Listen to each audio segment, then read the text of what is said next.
je ne suis pas dans un fond vert, je ne suis pas dans les Caraïbes, je suis toujours en direct de la Tunisie.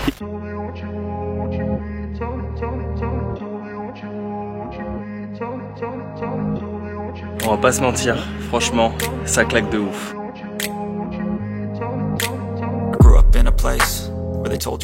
Nouvelle journée, nouvelle aventure, nouveau vlog.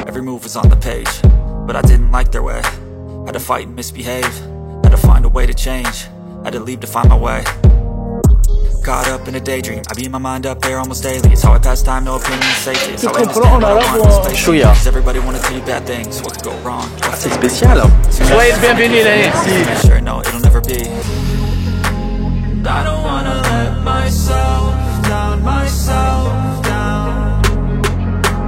I don't wanna let myself down, myself down. Salam alaikum, aslama, bonjour les amis, j'espère que vous allez bien. On se retrouve pour la deuxième partie de cette vidéo bilan budget. Aujourd'hui, on s'attaque à la Tunisie. Donc, il y a quelques jours, j'ai sorti la partie 1 sur l'Algérie. Je vous conseille d'aller la voir, où justement, je vous fais un petit bilan de l'aventure Algérie. Et puis, je vous parle notamment du budget, des dépenses que j'ai eues, des dépenses que vous pourriez avoir. Et puis, je vous donne aussi plein d'informations ultra utiles si jamais un jour, vous souhaitez vous rendre en Algérie. Là, c'est la deuxième partie. Et on va faire la même chose pour la Tunisie. Alors, si vous ne le savez pas, parce que vous tombez un petit peu par hasard sur cette chaîne YouTube, mais récemment j'ai effectué un très beau road trip entre Algérie et Tunisie qui ont duré chacun à peu près un mois. Et d'ailleurs, je vous invite à découvrir cette aventure dans l'onglet playlist de ma chaîne YouTube et dessus vous pouvez retrouver également toutes mes précédentes aventures, l'Amérique latine, le Maroc, la Bulgarie, la Turquie saison 1, la Turquie saison 2, le Portugal, etc. etc. Parce que oui, moi, ça fait 10 ans que je voyage partout dans le monde et 7 ans que je propose du contenu axé voyage sur cette chaîne YouTube. Donc si jamais vous tombez un petit peu par hasard sur cette chaîne et que le contenu vous plaît, si vous trouvez ces vidéos intéressantes et qu'elles vous sont utiles, n'hésitez pas pour m'encourager à vous abonner, à liker, à commenter, à partager. Merci beaucoup. Et puis, je repars bientôt à l'aventure. Alors, comment suivre en live mes aventures comme si vous y étiez bien avant mes vidéos YouTube? Ça se passe toujours sur mon compte Instagram parce que dessus, je poste plein de contenu qui vient compléter et enrichir le contenu YouTube. Et ça sera dans un nouveau pays avant d'attaquer ensuite, si tout va bien, l'Algérie saison 2 et la Tunisie saison 2. Donc si j'ai décidé de faire ce type de vidéo bilan budget, c'est parce que je sais qu'elles vont aider un maximum de personnes qui par la suite souhaitent se rendre comme moi dans ces magnifiques pays que sont l'Algérie et la Tunisie. J'avais fait la même chose pour la Turquie saison 1, pour la Turquie saison 2 et j'avais eu beaucoup de retours positifs de personnes qui m'avaient dit franchement merci Ben, ça nous a beaucoup aidé, grâce à toi on a pu organiser un road trip, on a chopé un maximum de super informations. Donc je me suis dit que voilà, j'allais faire la même chose pour l'Algérie et la Tunisie. On rentre tout de suite dans le vif du sujet. Je serai aidé de mes notes, donc ne m'en veuillez pas si je lis parfois un petit peu mon téléphone, mais je pense que pour avoir une vidéo vraiment structurée et surtout n'oublier aucune information, c'est mieux d'avoir quelques notes. Pour la Tunisie, même principe que pour la partie 1 sur l'Algérie, on évoquera les thèmes suivants. Pourquoi un voyage en Tunisie? Mon itinéraire. Pourquoi j'ai quitté la Tunisie? Ça a été une question qui m'a été beaucoup posée. Le budget que j'ai dépensé au total durant ce voyage en Tunisie et je vous parlerai bien évidemment des différentes dépenses qu'on peut avoir lorsqu'on voyage en Tunisie en vous donnant des fourchettes de prix qui permettront de vous aiguiller en vue d'un futur voyage. Alors, pourquoi un voyage en Tunisie? Donc, je vous resitue un petit peu le contexte. On est le 30 mai 2022 et vu que je peux pas passer à ce moment-là à la frontière terrestre, pourtant j'étais pas loin, à Annaba, donc j'étais vraiment pas loin de la frontière entre l'Algérie et la Tunisie. Mais à ce moment-là, la frontière terrestre est fermée pour les touristes à cause de la pandémie. Au moment où je vous parle, elle a rouvert depuis quelques semaines. Et je croise les doigts pour qu'elle ne referme pas. Mais elle était ouverte à ce moment-là que pour les travailleurs algériens qui travaillent en Tunisie et vice versa. Donc j'étais dans l'est de l'Algérie, mais je dois retourner à Alger pour prendre l'avion le 30 mai. Et donc le 30 mai 2022, je prends un vol Alger-Tunis qui m'a coûté 143 € en aller simple. Je vais vous expliquer pourquoi juste en aller simple. Mais du coup, là, le gros truc qui change par rapport à l'Algérie, c'est que je n'ai pas besoin de visa. Quand j'arrive sur place, j'ai 90 jours qui me sont automatiquement accordés avec le passeport français. Donc j'ai 90 jours pour pouvoir vadrouiller en Tunisie tranquillement, prendre mon temps, etc.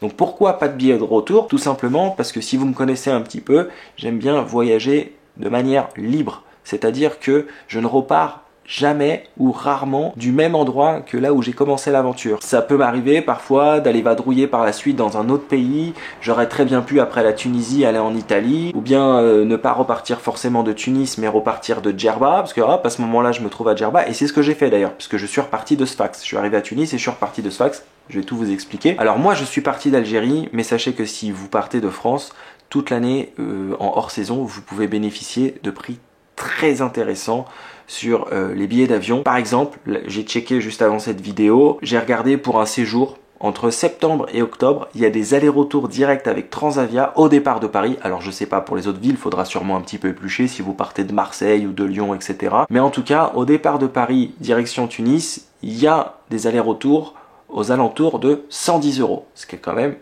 plus que correct, en direct en plus. Mais voilà, après tout ça, comme je vous ai dit, ça se check, ça s'épluche, on prend son temps, on fait des recherches, etc., etc. Mais hors saison, il y a vraiment moyen de trouver de super offres. Il y a même possibilité de le faire en bateau. Vous pouvez partir de Marseille, direction la Tunisie, ou bien vous avez visité l'Italie, vous passez par la Sicile, hop, départ pour la Tunisie. Ça, c'est plus que possible. Donc je débarque à Tunis, la capitale de la Tunisie, le 30 mai, en début de soirée, après un road trip assez intense en Algérie, donc autant vous dire que quand j'arrive, je suis ultra crevé. Et pour répondre à la question de pourquoi la Tunisie, tout simplement parce que je souhaitais pas rentrer tout de suite en France. Et donc du coup, j'ai checké qu'est-ce que je pouvais faire. Je connaissais déjà le Maroc dans les pays frontaliers, je connaissais pas la Tunisie, j'y suis allé seulement une fois en 2011, mais pour être honnête, j'ai pas fait grand chose puisque à l'époque j'étais étudiant et c'était un séjour dans un club, voilà, un séjour d'une semaine en mode all inclusive. En fait, j'ai rien vu de la Tunisie.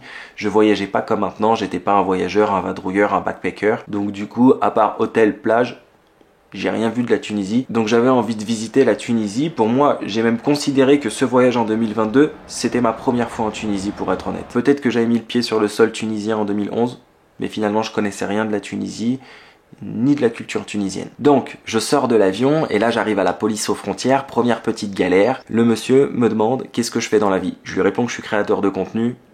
Je savais que c'était pas la bonne réponse parce que forcément il a essayé de creuser un petit peu pour savoir ce que je faisais. Donc tu fais des vidéos sur YouTube, parce qu'ils font super attention là-bas, hein. Parfois quand vous avez une caméra, etc., ils peuvent penser que vous êtes journaliste. Ils veulent vraiment faire attention à ce que qu'il n'y ait pas n'importe qui rentre et qui dise n'importe quoi sur le pays. Je leur explique qu'est-ce que je fais des vidéos de voyage, que voilà, j'étais en Algérie. Ils regardent et il y a un autre monsieur qui arrive et il part dans un bureau avec mon passeport, il note toutes les informations. Et qu'est-ce que tu vas faire en Tunisie, où est-ce que tu vas? Je dis voilà, j'ai une petite auberge là, etc.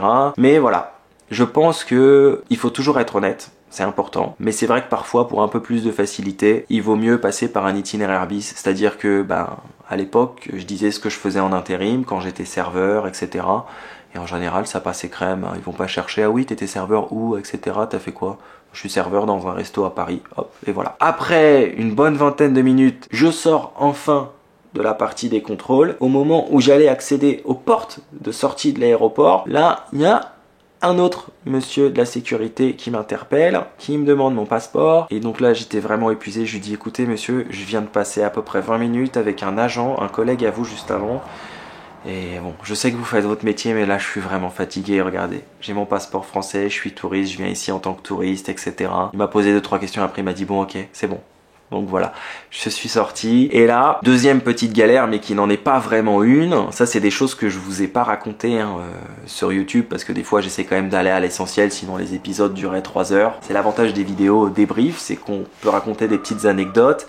Et puis aussi que je peux m'étendre un petit peu plus sur certains sujets. Donc là, en fait, je cherche un moyen de rejoindre le centre-ville de Tunis. Donc je demande en fait à des personnes qui se dirigent vers le parking si jamais, voilà, si elles prennent un véhicule ou bien s'il y a quelqu'un qui vient les chercher, si jamais il y a moyen peut-être de venir avec eux, s'il n'y a pas une petite place dans une voiture, voilà, un petit autostop. Mais je demande à 2-3 personnes et ça prend pas. Donc du coup, je demande à d'autres personnes autour de moi si jamais il y a des bus qui vont en centre-ville. On me dit non, il n'y en a pas, etc. Le seul moyen, c'est de prendre un taxi. Donc là, je vais voir un premier chauffeur de taxi, je lui demande le tarif, il me dit c'est 40 dinars. Je vais voir un deuxième, il me dit 40 dinars. Je vais voir un troisième, il me dit 40 dinars. Donc, je savais qu'il s'était accordé sur sur les prix et que le prix de la course entre l'aéroport et le centre-ville de Tunis, c'était 40 dinars. Sauf que j'avais entendu dire qu'en Tunisie, il y avait une application qui marche sur le même principe que Uber, ça s'appelle Bolt. Vu que je venais de prendre une puce 4G à l'aéroport, je me connecte vite sur internet, je télécharge Bolt et je me rends compte que sur Bolt, le prix de la course est à 20 dinars. Je me dis, quoi? C'est bizarre quand même. C'est écrit 20 dinars et eux, ils me proposent 40.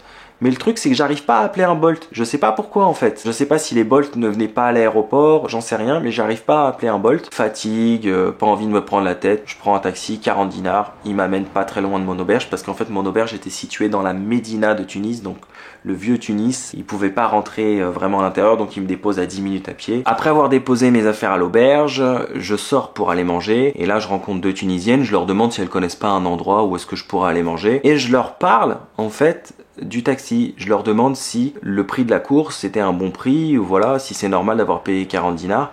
Elles m'ont dit quoi? Mais 40 dinars, mais t'es fou, mais c'est trop cher, ça coûte 15-20 dinars max. Alors 40 dinars ça fait à peu près 12 euros. En soi c'est pas excessif, mais c'est vrai que quand tu sais que t'as payé plus ou moins le double, tu te dis bon, j'avoue, c'est un peu abusé, mais c'est comme ça, c'est le jeu du voyageur. C'est comme ça, j'étais crevé et à ce moment-là, j'avais pas envie de me prendre la tête et comme je vous ai dit, j'avais comparé, etc. Et en fait, je me souviens, le chauffeur, il m'avait expliqué que tous les taxis qui faisaient aéroport, centre-ville de Tunis proposaient le même prix. Parce que en fait, ils étaient obligés de passer plusieurs heures à l'aéroport pour attendre des clients et que en plus ils payaient le parking, etc., etc. Mais la technique que m'ont donné les Tunisiens, c'est de sortir en fait de l'aéroport, un petit peu comme à Marrakech, je me souviens, on peut marcher et sortir de l'aéroport très très facilement et à partir de là, on peut prendre un taxi dans la rue. Donc voilà, ce sont pas les mêmes que les taxis qui font seulement le trajet aéroport, centre-ville, centre-ville, aéroport. Et donc normalement, si j'avais fait ça, ça aurait dû me coûter à peu près entre 15 et 20 dinars, ce qui fait grosso modo 5-6 euros. Ensuite, première nuit, j'avais réservé une petite auberge dans la Médina de Tunis qui me coûtait grosso modo 12 euros en dortoir avec petit déjeuner. Alors aussi minime qu'il soit, ça restait un petit déjeuner, mais bon, c'était juste quelques tranches de pain, un peu de confiture et un café, mais c'est déjà très bien pour commencer la journée. Par la suite, j'ai pris une chambre individuelle les jours suivants pour environ 15 euros. Mais comme j'étais ultra fatigué, j'ai décidé de me reposer 3-4 jours où j'ai pas fait grand chose pour être honnête. Je montais les dernières vidéos de l'Algérie parce que j'avais pris un petit peu de retard. Et puis surtout, pour éviter de me spoiler, je voulais pas aller explorer la ville sans la caméra, je voulais garder cet effet de surprise. Donc du coup, je sortais simplement dans les petites ruelles de la Médina pour manger, etc. Mais c'est tout quoi. Alors mon itinéraire, comment je l'ai construit? Il faut savoir que je ne connaissais rien de la Tunisie. Je savais qu'il y avait de très beaux endroits à visiter, comme Sousse, Monastir, Djerba, Tataouine, etc. Mais je savais pas qu'est-ce que j'allais faire, qu'est-ce que j'allais voir. J'ai juste essayé de respecter un ordre logique pour éviter de faire des allers-retours. Par exemple, faire Tunis, Tabarka, Tabarka, Tunis, puis ensuite passer par le sud, aller vers Djerba. Donc je me suis dit, je vais longer la côte, je vais descendre la Tunisie, je vais essayer de faire plusieurs spots, et puis peut-être après je vais essayer de traverser le pays d'est en ouest pour aller vers Tozeur, la perle du désert, puis ensuite remonter vers Tunis, faire une boucle. Et puis peut-être après le nord, on verra, si j'ai le temps, on verra comment ça se passe. Je me suis renseigné, bien évidemment. Première source, Google, j'ai envie de dire Google est notre ami, donc il y a plein de blogs, des articles en tout genre, quand vous mettez que faire en Tunisie, que faire à Tunis, que faire à Djerba, etc. Vous allez voir, il y a plein d'informations. Ensuite, il y a de très belles vidéos sur YouTube, notamment celle de mon compère Jules Asie qui avait sillonné la Tunisie durant à peu près 2-3 semaines en 2021. Donc j'en ai revu certaines justement pour me donner quelques idées, pour m'inspirer un petit peu. Mais encore une fois, grâce à vous, parce que je vous l'ai déjà dit durant la vidéo Tunisie, vous êtes une mine d'or. C'est-à-dire que je me souviens, durant les premiers jours, quand j'étais dans mon auberge à Tunis, j'avais dit bah voilà, je vais commencer le road trip en Tunisie, qu'est-ce que vous me conseillez? Quels sont selon vous les plus beaux endroits à voir, les plus beaux endroits à faire, qu'est-ce qu'il faut que je teste, etc. Et plein de personnes m'ont répondu et je vous en remercie. Et pareil, quand je me dirigeais vers une ville, à chaque fois je dis bah tiens, je vais arriver à Sousse là d'ici quelques heures, là je prends le taxi collectif, qu'est-ce que vous me conseillez de voir, qu'est-ce que vous me conseillez de faire, de tester, est-ce qu'il y a des spécialités locales, et plein d'entre vous à chaque fois me répondaient. Bon après bien évidemment je construisais mon aventure tout seul, mais au moins j'avais un ordre d'idée, des choses à voir, des choses à faire, des immanquables, des inloupables. Donc merci à tous encore une fois. C'est ça aussi le fait de poster des vidéos en quasi direct, c'est top parce que du coup il y a un vrai échange, je suis dans le pays et je reçois en même temps en direct les informations et ça c'est vraiment top. Donc lorsque j'ai quitté Tunis, après l'avoir exploré, je suis allé à Nabeul, Kelibia, Sousse, Ergla, El Djem, Monastir, Sfax, Kerkena et puis de nouveau Sfax et retour en France. Alors il y en a beaucoup qui m'ont posé la question, mais Ben, pourquoi tu as quitté précipitamment la Tunisie? Qu'est-ce qui s'est passé? Tu n'as pas aimé? Est-ce qu'il y a eu un problème sur place? Alors non, je vous rassure, il s'est rien passé, j'ai adoré la Tunisie, mais si je l'ai quitté un petit peu comme ça du jour au lendemain, c'est pour plusieurs raisons. La première, c'est que j'étais épuisé, pour être franc, j'étais vraiment très fatigué et je pense que ça se voyait d'ailleurs durant les dernières vidéos en Tunisie. J'explore en journée, il fait très chaud, le soir je fais les montages, c'est un vrai marathon. Attention, je suis pas en train de me plaindre, hein. J'adore ce que je fais, mais voilà, on arrivait dans une période de l'année où il faisait très chaud, je me tapais des 45 degrés à Tunis, j'avais exploré El Djem, il faisait super chaud, j'avais fait du vélo à Kerkena en pleine chaleur, et donc vraiment les fortes chaleurs comme ça, en sachant que moi je peux pas explorer à 6h du matin ou bien à partir de 17h, parce que déjà à 6h du matin, quand je me couche à 3h du matin, bah c'est mort, hein, 3 heures du sommeil, voilà. Et puis à partir de 17h, bah je perds toute la journée, c'est dommage, donc je suis obligé d'explorer en journée. En général, je commence mes explorations à partir de 10h, 11h, je les termine parfois vers 19, 20h, des fois même un peu plus tard, puis après je fais les montages. Donc voilà, tout ça, ça prend beaucoup d'énergie et quand il fait très chaud, bah, c'est plus difficile. Et puis je me suis rendu compte que on arrivait petit à petit vers le mois de juillet. Donc qui dit mois de juillet, dit période estivale, dit forcément arrivée de touristes, mais également augmentation des prix, parce que c'est comme ça durant les périodes estivales, forcément bah, des fois le prix des hôtels augmente, etc. Donc pour toutes ces raisons, j'ai décidé de rentrer et je me suis dit c'est pas grave.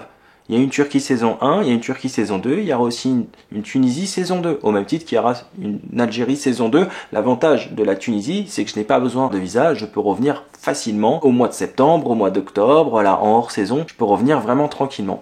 Donc je me suis pas pris la tête, je suis rentré, et voilà. On passe au budget. Alors le budget, je vous l'ai dit, dans la première partie de cette vidéo, lorsque j'ai parlé de l'Algérie, je ne compte jamais mes dépenses. J'entretiens pas un carnet où je note à chaque fois, tiens, j'ai payé 18 € l'hôtel, j'ai payé 5 € la food du jour. Non, pas du tout.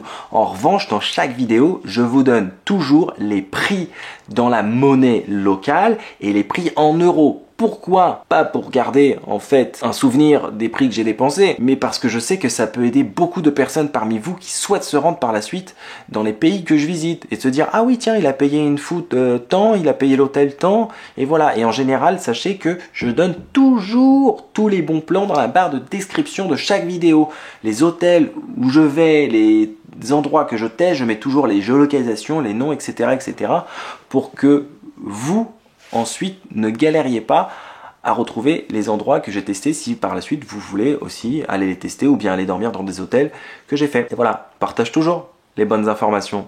Vous me donnez des bonnes infos sur Instagram et moi aussi quand je trouve des bons plans, je les partage. Avant de vous dévoiler ce que j'ai dépensé sur place, je vais vous donner une fourchette tarifaire de certaines dépenses sur place que vous pourriez avoir. Concernant l'hébergement, en moyenne, un petit hôtel en Tunisie. Donc voilà, un petit hôtel très sympa, hein. Ce qu'on recherche, c'est pas le luxe, hein, c'est pas l'hôtel 5 étoiles avec piscine et tout. Enfin, en tout cas, moi, c'est pas ce que je recherche. C'est vraiment, le but, c'est de découvrir, d'aller explorer. D'ailleurs, je passe très peu de temps à l'hôtel. Mais donc, en moyenne, un petit hôtel, on peut trouver ça entre 10 et 20 €. Pas toujours avec petit-déj. Et encore une fois, un peu comme pour l'Algérie, il y a beaucoup de petits hôtels en Tunisie qui marche par bouche à oreille. Je vous explique. On peut trouver des hôtels sur Booking, mais parfois, il y a aussi plein de petits hôtels qui ne sont pas répertoriés sur des sites classiques comme Booking, Hotel.com. Par exemple, lorsque j'étais à Tunis, durant mes 2-3 premiers jours, lorsque j'avais décidé de me reposer tranquillement, un jour je me dis tiens, je vais aller au marché de Tunis pour aller acheter des fruits. Et donc le marché Tunis était situé pas très loin de la Porte de France. Et en passant dans une petite ruelle, je repère un hôtel qui s'appelle l'Hôtel de France. Je rentre dedans par curiosité, je demande le prix, et là elle me dit 50 dinars sans petit déjeuner, mais c'était le même prix que je payais en fait à mon auberge pour ma chambre individuelle. Le seul problème de ma chambre individuelle à l'auberge, c'est qu'elle était très mal isolée. Il y avait un espace entre le plafond et la porte de ma chambre, un espace qui était ouvert. Donc j'entendais tout ce qui se passait en fait dans la pièce principale de l'auberge, mais également dans la chambre qui était située en face de moi. Dès que mon voisin de chambre faisait quelque chose, voilà, j'entendais tout au même titre que les gens entendaient tout ce que moi je faisais. Donc le soir, quand je faisais du montage vidéo, quand je suis dans ma chambre, je vais pas mettre des écouteurs. Il y avait l'un des membres du personnel de l'hôtel qui est venu toquer à ma porte et qui m'a dit « Ben, je suis désolé, je sais que tu fais du montage vidéo, mais on entend tout, est-ce que tu peux mettre des écouteurs ?» Donc pour diverses raisons, pas seulement que celle-ci, mais aussi l'avantage de ce petit hôtel, c'est que j'avais plus de tranquillité, j'avais aussi plus de confort, j'avais toilette, salle de bain dans la douche, etc. Et j'étais en plus dans le cœur de Tunis, pas très loin de l'avenue Bourguiba, donc le matin j'avais pas à traverser tout le souk de la Médina, donc voilà. Pour un petit peu toutes ces raisons, j'ai pris mes clics et mes claques et le lendemain j'ai fait un check-out après avoir passé 4-5 jours à l'auberge pour me retrouver donc dans l'hôtel de France qui n'était pas répertorié sur des sites classiques. Donc parfois n'hésitez pas à demander à des Tunisiens, voilà, s'ils connaissent pas un petit hôtel très sympa, etc., un tarif abordable. Et franchement, ça marche très très bien le bouche à oreille. Concernant les auberges de jeunesse, j'en ai trouvé qu'une seule sur Tunis. Alors peut-être qu'il y en avait d'autres et que ça fonctionne aussi par bouche à oreille, je ne sais pas. En tout cas, celle que j'avais trouvée, c'était sur Hostel World. Et c'était la seule que j'avais trouvée sur internet. Et c'était d'ailleurs aussi la seule que j'avais trouvée même en Tunisie, puisque quand je me suis rendu à Sousse ou dans d'autres villes, je n'ai pas trouvé d'autres auberges de jeunesse. Donc comme je vous ai dit, peut-être qu'il y en a, peut-être que ça existe, mais que ça fonctionne aussi par bouche à oreille. Je ne sais pas. S'il y en a parmi vous qui le savent, n'hésitez pas à nous le dire en commentaire, de nous partager aussi quelques informations. Alors il faut savoir que Airbnb ça marche et que parfois il y a des offres très intéressantes, mais également Couchsurfing. Couchsurfing, je réexplique plus, mais très rapidement, c'est une plateforme de mise en relation entre des locaux ou des gens même qui habitent sur place, des expats, mais en tout cas qui connaissent un peu le pays et des voyageurs. Mais ça marche aussi donc Couchsurfing en Tunisie. Concernant les transports entre les villes, encore une fois, comme pour l'Algérie, ça marche sur le même principe. Tout se fait très bien en taxi collectif ou en bus. En Tunisie, on appelle ça des louages. Taxi collectif en Tunisie, c'est louage. Donc vous verrez, tout le monde dit, ah bah faut que tu prennes un louage, faut que tu ailles à la gare de louage. Pour les transports au sein même d'une ville, dans les grandes villes comme Tunis, on retrouve plein de transports. C'est une capitale, on a le tramway. D'ailleurs, ils appellent ça le métro, les Tunisiens, mais c'est un tramway. On a le TGM, le train, on a les taxis collectifs. Et dans les petites villes, il y a des bus ou bien il y a des taxis qui proposent des tarifs abordables. Alors, mon conseil pour les taxis, c'est de toujours demander à mettre le compteur. Comme ça vous évitera des surprises. En général, les taxis le font directement quand vous montez dans le taxi, mais par précaution, demandez à ce qu'ils mettent toujours le compteur. Comme ça, vous êtes tranquille. Maintenant, si jamais vous ne trouvez pas de taxi ou quoi que ce soit, sachez que il y a l'application Bolt, comme je vous ai dit en début de vidéo, qui marche en Tunisie. C'est sur le même principe que Uber, ce sont des tarifs fixes et pas de surprise. Et au niveau des tarifs, c'est pas forcément beaucoup plus élevé qu'un taxi classique. Concernant la nourriture, eh oui, la nourriture, j'adore ça, je pense que ça s'est vu dans les vidéos, la culture culinaire fait partie intégrante de la découverte d'un pays. Mais concernant la Tunisie, il faut que je vous fasse part d'une information capitale. Si vous vous rendez en Tunisie, sachez que les Tunisiens adorent manger épicé. Épicé et beaucoup d'harissa. Donc, si vous n'aimez pas manger épicé ou très peu, surtout, à chaque fois que vous commandez un plat, n'hésitez pas à leur dire sans épices ou harissa, chouïa, chouïa, chouïa, chouïa. Je vais vous raconter une petite anecdote qui m'est arrivée en Tunisie. Durant les premiers jours où je me reposais donc à Tunis, je passe au marché de Tunis et là je vois plein de petites street food et je vois des gens qui mangent un plat de pâtes avec du thon et ça me donnait grave envie. Je me dis, oh là là, ça a l'air délicieux. Donc du coup, je commande un plat de pâtes. La dame me dit, est-ce que tu veux de la harissa? Je dis, chouïa. Vraiment chouïa, voilà. On n'a pas le même rapport avec le piquant, c'est-à-dire que pour eux, un petit peu piquant, en fait c'est ultra piquant pour nous. Et franchement, j'arrivais pas à manger mes pâtes, ça brûlait quoi. Jusqu'à que quand le patron en fait de la petite street food voit que j'étais littéralement en PLS, en train de goûter et tout ça, il me dit mais ça va et tout. Je dis franchement c'est un peu trop piquant pour moi. Il me dit vas-y on va te les refaire. Je dis non on va pas gâcher la nourriture. Il me dit si on va te les refaire et tout. Ils ont été super sympas, ils m'ont refait un plat. Et ça m'est arrivé plusieurs fois, notamment mon premier lablabi quand j'étais à Nabeul. J'avais demandé s'il vous plaît sans harissa, sans piquant. Mais là, paf. Alors on m'a dit que parfois il y a des plats qui sont préparés d'avance. Quand on commande par exemple un plat de spaghettis, la sauce est préparée d'avance. Donc du coup il y a déjà des épices, il y a déjà de la harissa, etc. Et c'est quelque chose qu'on peut pas changer, donc ça arrive directement épicé. Par contre, il faut que je vous dise aussi un truc, c'est que les Tunisiens, ce sont les rois du sandwich. Je crois que j'ai jamais vu autant de sandwichs de ma vie dans un pays. On a les casse-croûtes tunisiens, les fricassés, les makloubs, les chapatis de Sousse, la baguette farcie, sandwich KFTJ, bref, et j'en passe, on a une variété de sandwichs, c'est juste exceptionnel. Concernant les street food, elles sont plutôt abordables. Je prends l'exemple d'un fricassé, ça coûte entre 15 et 50 centimes maximum. Les sandwichs, alors ça dépend du sandwich, mais en général c'est 2-3 euros. Un plat de spaghetti, ça coûte environ 10 dinars, ce qui fait à peu près 3 euros. Mais par contre, il faut que je vous dise un truc, c'est que les portions sont costauds. Il y en a à peu près pour 2 personnes. Hein. Ils sont très très généreux sur les portions en Tunisie. Après, il y a des petits restos tradis, comme celui que j'ai fait à Sousse par exemple. Et c'est entre 6 et 10 euros et on mange très bien. Entrée, plat, dessert, thé, etc. Alors il y a sûrement des restaurants un petit peu plus chics, dans des quartiers un peu plus chics. Mais j'en ai pas fait. Et puis, comme vous le savez, c'est pas ce que je recherche en voyage. Concernant l'argent sur place, alors pour retirer de l'argent sur place, je le faisais avec ma carte bancaire de voyage Boursorama. D'ailleurs, j'avais réalisé il y a à peu près 2 ans une vidéo sur les cartes bancaires de voyage que je vous conseille d'aller voir, qui est très intéressante, où dedans je vous expliquais justement comment moi je faisais, qu'est-ce que j'utilisais à chaque fois que je partais en voyage pour retirer de l'argent, pour payer, etc., etc. Donc vraiment une vidéo très intéressante, pleine de bons conseils. Moi, je retirais à la banque STB parce que j'ai constaté sur place que c'était la seule banque qui n'appliquait pas de frais. C'est-à-dire que parfois, les banques locales peuvent appliquer des frais de retrait. Elles vont vous prendre un petit pourcentage. Des fois, c'est grosso modo 3-4 euros. En ayant fait plusieurs banques, j'ai remarqué que la STB, c'était la seule qui ne prenait pas de frais de retrait. Donc du coup, je retirais mon argent là-bas. Petit plan à noter au passage au cas où. Pour retirer de l'argent, STB, ça marche nickel. Si vous en avez d'autres à conseiller, comme d'habitude, n'hésitez pas en commentaire, c'est fait pour ça. Après, parfois, quand je voyage dans certains pays, il y a plein de dépenses que j'effectue en carte bancaire. Je paye mes hôtels en carte bancaire, mes restos en carte bancaire, etc. Mais pour la Tunisie, tout fonctionne en cash. C'est-à-dire à chaque fois que j'ai réglé des hôtels ou de la nourriture, etc., tout se faisait en cash. Maintenant, le moment que beaucoup d'entre vous attendent mes dépenses.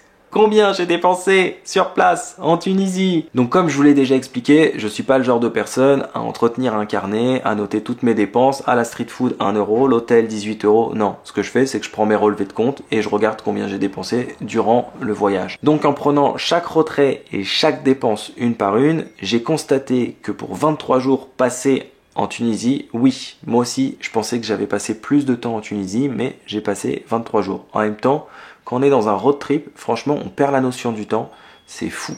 C'est-à-dire qu'on ne sait plus quel jour on est, on ne sait plus combien de temps on a passé, mais j'ai passé donc 23 jours en Tunisie, ce qui est déjà pas mal. Donc, entre hébergement, transport sur place, nourriture, activités, c'est-à-dire les monuments que j'ai visités comme El Jem, etc. Et puis les petits plaisirs, voilà, les glaces et les dépenses extra, comme par exemple les nombreuses recharges que j'ai fait pour ma 4G. J'en ai eu au total pour, roulement de tambour, 778 euros. Mais il faut savoir un truc, quand j'étais à l'aéroport de Sfax, avant d'embarquer, j'arrive à la douane et là ils me disent « Vous avez rien à déclarer ?» Je leur dis, ben non, j'ai rien. Enfin, moi, j'avais rien acheté de spécial, voilà. Et là, ils me répondent, est-ce que vous avez de l'argent tunisien, de la monnaie locale sur vous? Je me souvenais qu'à Kerkena, j'avais retiré un peu d'argent. Mais dans ma tête, je sais pas pourquoi, je pensais que j'avais genre 50 euros. Je leur dis, ouais, mais il me reste pas beaucoup, quoi. Et là, ils me demandent à vérifier. Je sors mon porte-monnaie. Et en fait, il s'avère que j'avais pour l'équivalent de 125 euros. Comment je l'ai su? Parce que quand ils ont vu, en fait, tout ce que j'avais dans mon porte-monnaie, ils m'ont dit « Monsieur, vous pouvez pas repartir avec ça ?» J'ai dit « Mais je vais peut-être revenir en Tunisie dans pas longtemps, etc. » Ils m'ont dit « Non, non, non, monsieur, vous pouvez pas repartir avec des dinars tunisiens en France. Même si vous revenez, quoi que ce soit, c'est la loi. » Donc il y a un agent en fait qui m'a accompagné dans un bureau de change à l'aéroport, qui a bien vérifié à ce que je change tous mes dinars en euros. Donc à ce moment-là, je me dis, oh là là, moi qui ai une carte de voyageur qui peut retirer de l'argent dans des distributeurs sans qu'il y ait de commission, là forcément le bureau de change va me prendre une commission énorme. À ma grande surprise, pas du tout. Puisque quand je fais la conversion à ce moment-là, dinars-euros, je m'aperçois que je perds à peu près 3 euros seulement de commission. Donc franchement, ça va, je m'en suis bien tiré. Alors, le billet retour de Sfax, je le payais 61 euros avec Transavia. À la dernière minute en plus, hein. C'est-à-dire que la veille pour le lendemain. Donc, si je fais 778 euros moins les 125 euros qu'on m'a rendu, mais plus les 3 euros de commission, plus les 61 euros de billet retour, ça nous fait 717 euros. Si je rajoute le billet d'avion entre Alger et Tunis, qui m'avait coûté 143 euros, ça nous fait un total de 717 plus 143 euros. On se croirait vraiment dans les chiffres et les lettres. Ça fait 860 euros. Alors en général, je m'amuse à faire un budget journalier, c'est-à-dire que je prends le prix du road trip sans le prix des billets d'avion, j'enlève le prix des billets d'avion et je calcule un budget journalier, c'est-à-dire je divise par le nombre de jours, mais là je vais pas m'amuser à le faire, je l'avais expliqué dans la partie Algérie que ça ne sert strictement à rien parce que il faut savoir que en fait il y a des jours où on va dépenser un peu plus, des jours où on va dépenser un peu moins, ça va dépendre de ce qu'on va faire dans la journée, si on prend des transports, si on fait des activités comme aller voir des monuments ou voilà, et puis aussi ça dépend de la manière de voyager, c'est-à-dire que moi le budget que j'ai eu, ce sera pas le même forcément pour vous, peut-être il y a des personnes qui vont vouloir voyager d'une manière un peu plus confortable, en allant dans des hôtels peut-être avec piscine, avec buffet au petit déjeuner, ou peut-être il y a des personnes qui vont voyager d'une manière un peu plus à la route, en faisant de l'autostop, du couchsurfing, etc. Donc le budget, c'est quelque chose qui est propre à chacun, donc faire un budget journalier, c'est drôle de le faire une fois, mais je vais pas le faire à chaque vidéo bilan budget, puisque finalement c'est complètement ridicule. Le mieux, c'est de vous baser sur les fourchettes de prix que je vous ai données pour la nourriture, les transports ou les hébergements. Comme ça pourra vous donner un ordre d'idée, grosso modo, des dépenses que vous pourriez avoir sur place. Donc, au total, pour 27 jours passés en Algérie, plus 23 jours en Tunisie, je répète que ce sont les jours passés dans les pays, ce ne sont pas les jours d'exploration, parce que on perd toujours 1 ou 2 journées entre le moment où on arrive, le moment où on part. Parfois il y a une journée où on se repose un petit peu, il y a toujours aussi une journée qu'on va perdre des fois dans les transports parce qu'on fait des longues distances. Il y a aussi la journée que j'ai perdue à Alger lorsque je m'occupais justement de mon visa. Donc il faut savoir que quand je dis j'ai passé 27 jours en Algérie ou j'ai passé 23 jours en Tunisie, ce sont les jours où j'étais présent dans le pays, mais ce ne sont pas les journées d'exploration. Au total, pour l'Algérie, souvenez-vous, si vous n'avez pas vu la vidéo, je vous conseille d'aller la voir. Pour le visa, pour le billet d'avion aller, pour les dépenses sur place, c'est-à-dire hébergement, transport, nourriture plus extra, on était à 880 €. Ensuite, le vol Algérie-Tunisie, 143 €. 880 plus 143, 1023 €. Je rajoute dedans la Tunisie dans sa globalité, c'est-à-dire les dépenses sur place, hébergement, transport, nourriture extra, vol retour. Donc j'en ai eu au total pour 1023 € plus 717, ce qui nous fait 1740 €. Encore une fois, je ne ferai pas le budget journalier pour la globalité du voyage parce que je vous ai dit, c'est strictement inutile. Avant de terminer cette vidéo, j'ai quelques informations complémentaires à vous donner. La première, c'est concernant la 4G. Si vous n'avez pas de forfait à l'international et que vous voulez prendre une puce 4G en Tunisie, moi je vous explique comment j'ai fait. Direct en sortant de l'aéroport, il y avait plein de boutiques de différents opérateurs et moi je suis allé vers celui que je connaissais, c'est-à-dire Ooredoo. Pourquoi? Parce qu'en Algérie j'avais une puce Ooredoo. Donc je suis allé voir le monsieur de la boutique d'Ooredoo, je lui ai dit voilà, j'ai une puce algérienne Ooredoo, est-ce qu'elle fonctionne ici aussi en Tunisie? Il m'a dit non, faudra reprendre une autre. Je lui ai juste donné mon passeport et puis j'ai payé le forfait que je voulais. Alors moi je lui ai dit je m'en fous les appels, les SMS et tout, je m'en fous, ce que je veux c'est de la 4G. Parce que, comme vous le savez, je poste donc les vidéos parfois en 4G.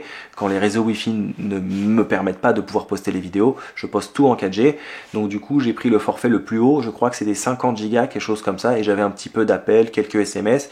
Et j'avais payé l'équivalent de 17 €. Il me semble que la puce n'était pas comprise dedans. Je me souviens de mémoire, il m'avait dit quelque chose comme la puce, je vous l'offre, ou voilà. Donc j'avais payé 17 €, c'est vraiment super simple à faire, hein. Et puis après pour recharger, franchement c'est pas difficile, vous allez dans des boutiques Ooredoo ou bien chez des petits commerçants de quartier et vous pouvez recharger ça ultra facilement. Alors je dis boutique Ooredoo, mais tout dépend de l'opérateur que vous choisirez, hein. Après vous allez dans la boutique de votre opérateur. Concernant le test antigénique pour rentrer en France, moi j'ai fait ça dans une pharmacie dans le centre de Sfax. Alors comment j'ai su qu'il fallait aller dans une pharmacie?